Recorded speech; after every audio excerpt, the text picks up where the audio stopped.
Hello and welcome back to the Mind and Money Podcast. I'm Sherry, a financial coach. And I'm Val Stratford, a financial planner. And today we are talking about how to find a financial professional that fits for you.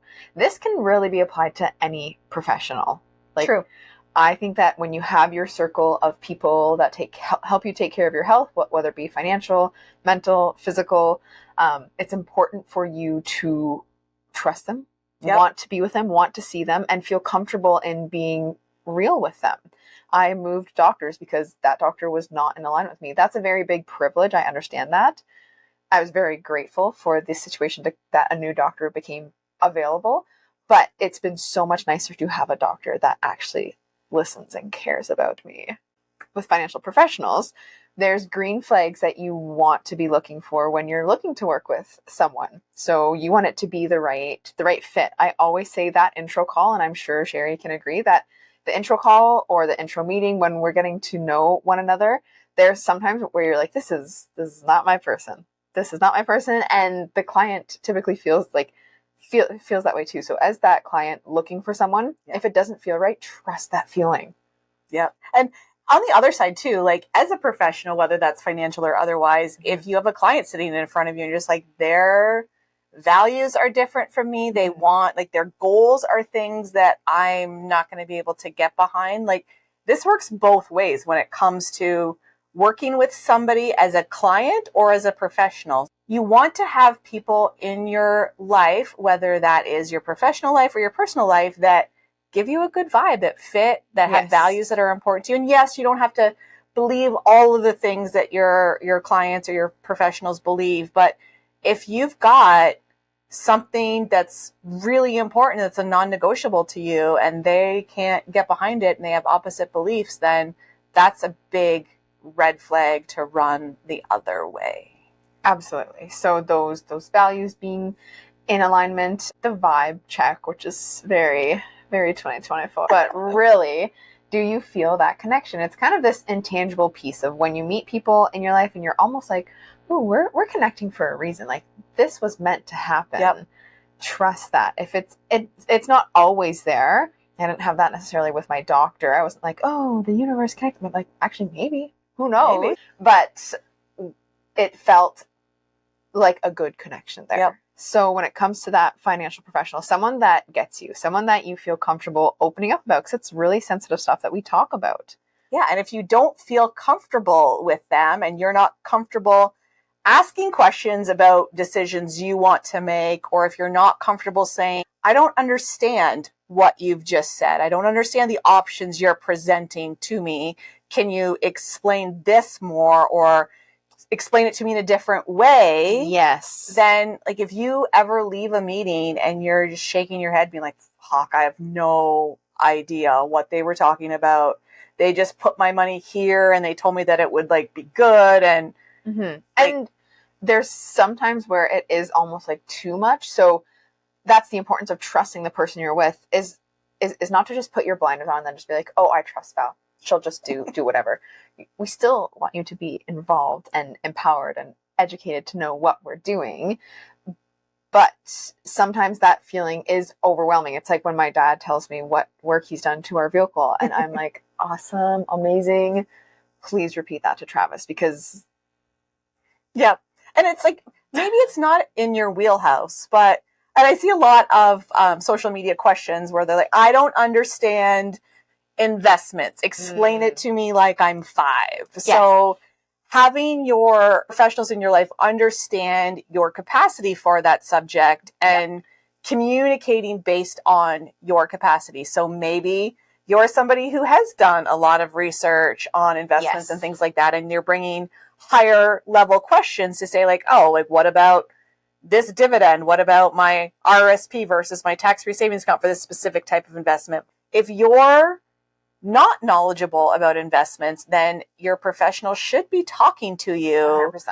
At a level that you're able to comprehend. And maybe you just like, I just want to know like what the future is going to look like with these types of investments. Like, let them know what you want to know, what your level of understanding is. And if they're coming in at like 30,000 feet and they're way over your head and you tell them that, and they don't adjust their communication style, that's a big red flag that they're trying to almost make you feel like you desperately need them because you don't have an understanding of what they're saying. Or you feel like you can't ask questions because then you're going to be viewed as unintelligent, right? Yeah. Because they're going to be like, well, how don't you understand this? And I've had a client be like, can you explain that in a different way? And it just takes me a minute to pause and formulate, okay, how else can I explain this? And then it might take 2 more ways of trying to explain it. And then they're like, okay, I get it. Yeah. I get that. Thank you. Next. But yeah, having somebody that's got that flexibility to be able and willing Yes. is the bigger part, because you might have somebody that they're like, they try a different way and it still just doesn't click Yeah. with you yet. And like they're trying, but if they're done after 2 tries and you're still like, I don't know. Yeah. So like, and maybe that's providing resources and things for you to read, to understand. Mm-hmm. So there's lots of different ways that people learn, and lots of different ways that the professionals in your life can help you. Yes. But yeah, it's like finding that balance between I trust them and I understand what they're telling me, because there's going to be situations where you're just like, you know what? I could spend time to understand this, but I don't want to, and I trust you. So yes, you know what my goals are, and like that trust is there because you've had those conversations and you've built that relationship. And yeah, it's all about relationships and building that trust. And there's so many areas where commercials for life insurance or car insurance or home insurance, that, oh, you can get this great deal with this company online. And like, those are just things that I keep at an arm's length. And if I'm getting like insurance or anything related to my finances, life insurance, talking to a person, I want to have somebody that I can reach out to and ask questions, and somebody that is in my corner and spends the time to get to know me, to understand like, this is the best product for you, and it because this, and this, not just like when you're just clicking like, online to get stuff. It's just like, this quiz matches you to this product. That makes sense. And when it comes to the person that knows you, that was really important for me when I left the bank. If you got if you got into that advisor role, you would get to know your book of clients. But then if you were good, you moved on. Like, and the bank was really weird. They would hide that someone had moved on. Their office is empty. Yep. They're not there anymore. They're at the branch in Woodstock now. And then all of a sudden there would be a new face in there. Yep. So then you go in there and you've told your story and you built this plan, maybe over 2 or 3 meetings with the previous advisor. You're starting over. And this advisor might not care, or you might not trust them as much. So having someone that is going to be with you longevity. So if you move with the same bank to a different branch, you don't take your people. That's interesting. Typically, because it's geographic, right? So they're in that branch. Sometimes I believe clients could follow, but you couldn't take everyone with you. So then you would then be going in, and they would know you by a file, not by your face. Yeah. They actually too at one point wanted us to be putting more personal notes in. So if I knew your dog's name and that your mom passed away, I'd put it in there. And then the next person that interacted with you would also be like, so how have you been since your mom? Oh, sneaky. Right. But weird. Yeah. Because like, I don't know you. Don't talk to me about my mom. No, not until we have that trust. Do I want to share that with you? Yeah. Trust, building a relationship with the right person. Yeah. And how do you, so when you're thinking about working with somebody, whether you're looking for somebody to fix your car, fix your furnace, help you with something, where do you start with finding a new professional? I do love going online. I love Instagram. I love doing a Google search and seeing who comes up, but then also word of mouth is huge. Yep. Right. There's a lot of great groups where someone's like, hey, I'm looking for this. And then you see those recommendations. Those are fantastic. Family and friends, of course, always.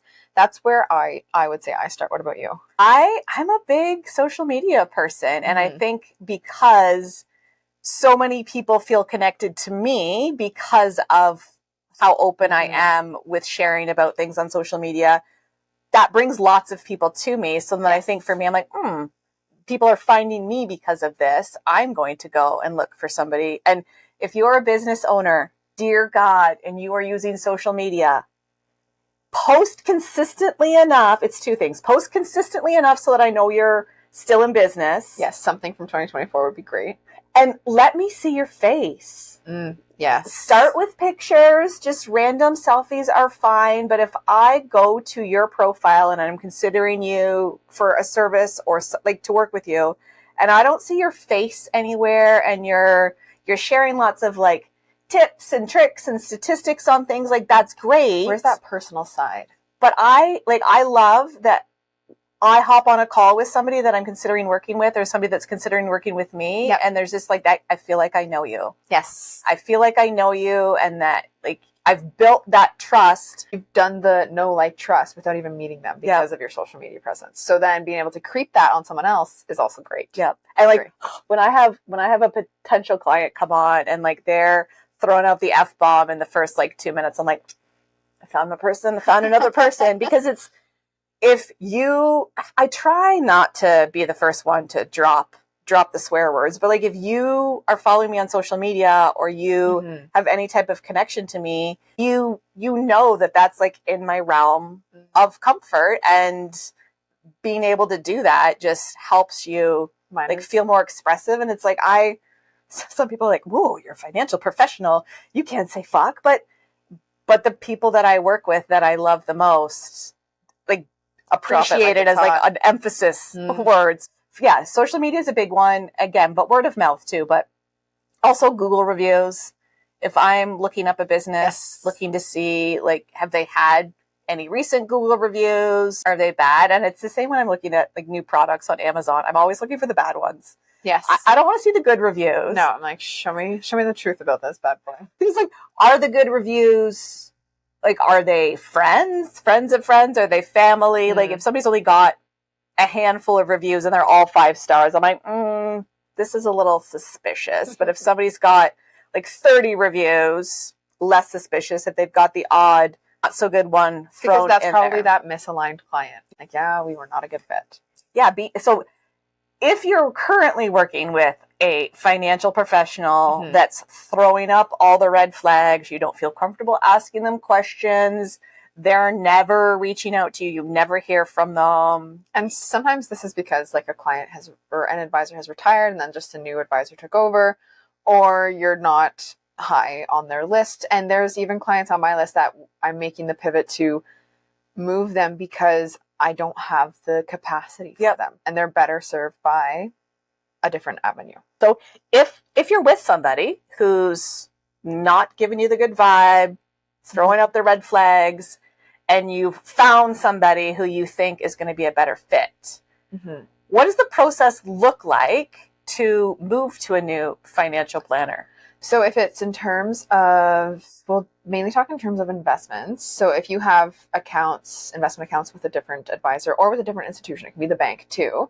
I had clients where they were with the bank, they really didn't have a connection. So we started our relationship. I took over managing their investments. So we opened a new TFSA and a new RRSP, and it's just like a claw machine. It picks up their old ones and it drops them off. Sometimes you will hear from that other institution. Ideally, it's just a nice message wishing you well. Sherry has different experience. Yeah, I did move investments and got to sum it up really quickly, what the fuck message. And it just solidified for me that it was the best move to move my investments. Yeah, the new person that you want to have your investments with, like and it's going to take some time. It does take some time. But they're going to fill out the paperwork to transfer your investments. Like if you've got an RRSP or a tax-free savings account, they're going to move it into, and like depending on where it is and who they're with, like maybe it's in different funds and different. And my experience was that the company that I was moving my investments from, like they did everything they could to put up roadblocks and barriers to delay the transfer. Yes, and that is not uncommon. It's very frustrating for everyone. But it just like be patient and take time. So what about life insurance? So if as a broker, I carry the license with the company that your policy is with, then I can adopt it essentially, right? Which is easy because then if we want to do something or we just want view to it, because typically if we want to do a beneficiary change, I'm working on my Sun Life contract, but I don't have it. Yep. So I had a client that had a Sun Life policy, but we wanted to update the beneficiaries. I got the form through my contractor and we filled it out and sent it in. So that was fine. But when it comes to overview, then I'm not able to pull a summary for you. Yep. I have to get it from you and you have to see if it even came in the mail yet. So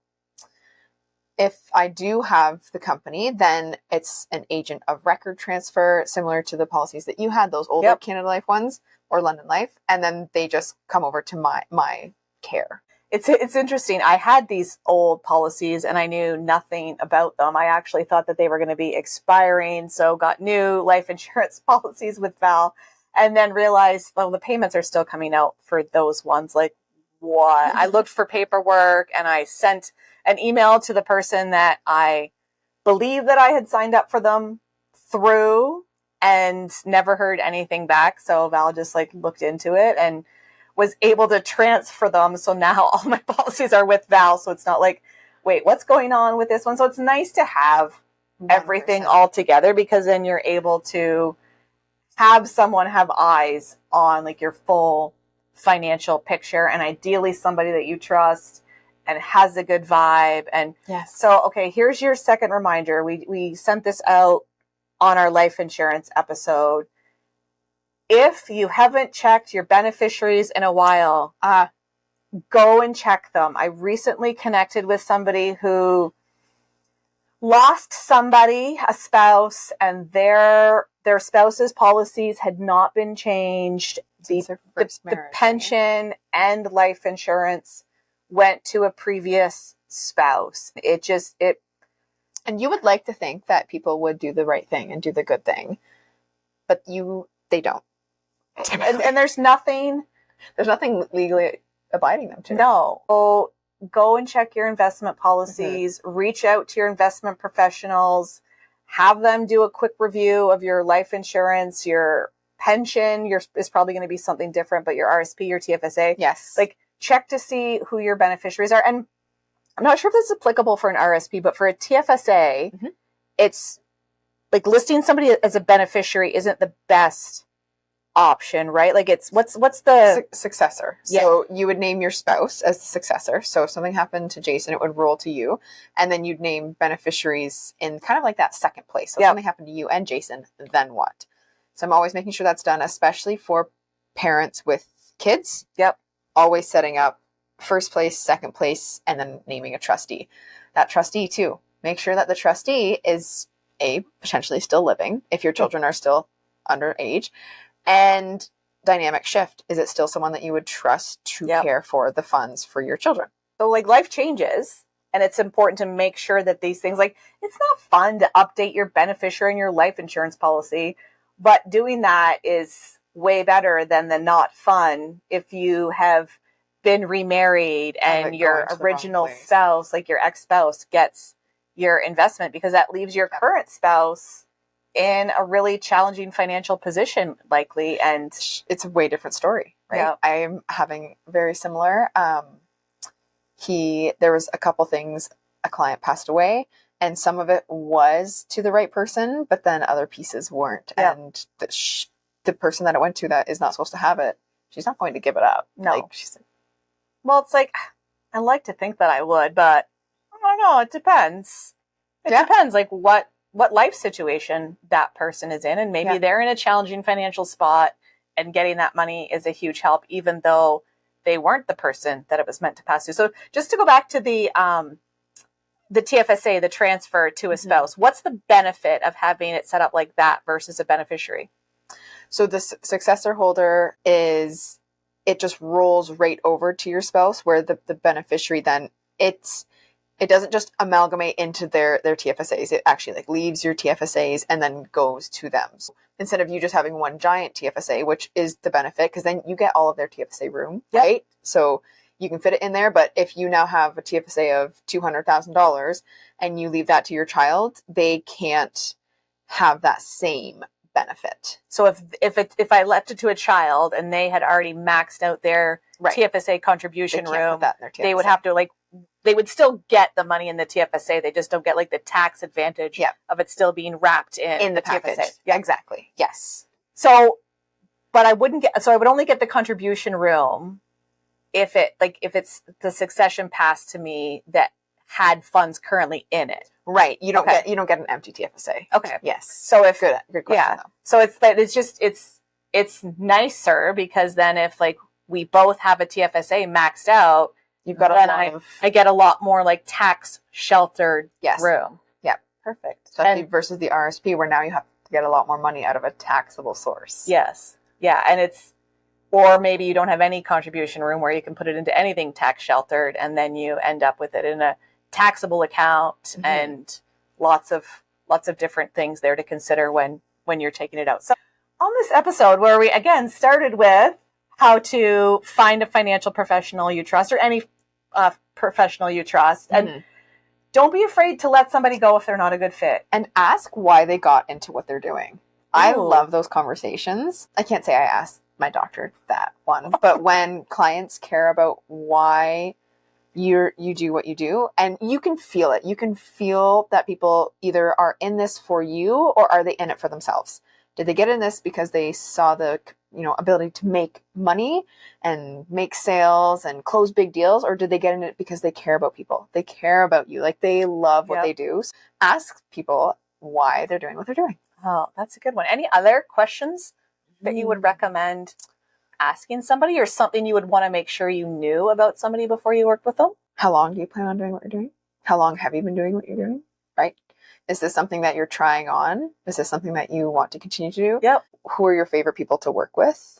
Right? Who's your ideal client? And then thinking from the potential client perspective, how do I fit into that? Yeah. Yep. Yeah. And I always love when I'm meeting with a new potential client to share what was my path to financial coaching and how did my financial journey, my life journey help me get here? And just I'm probably an oversharer, but I want to feel like somebody is comfortable and they're going to put their trust in me. And if I share things about myself, they're going to feel more comfortable sharing things about themselves.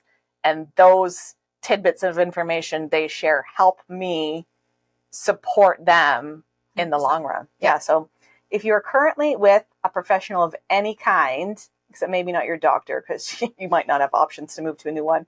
But if you're with a professional of any kind that you don't feel understood, supported, you don't feel those good vibes. You don't have to stay with the person that your parents are with. And I said this earlier too. I just had a client that shared this with me.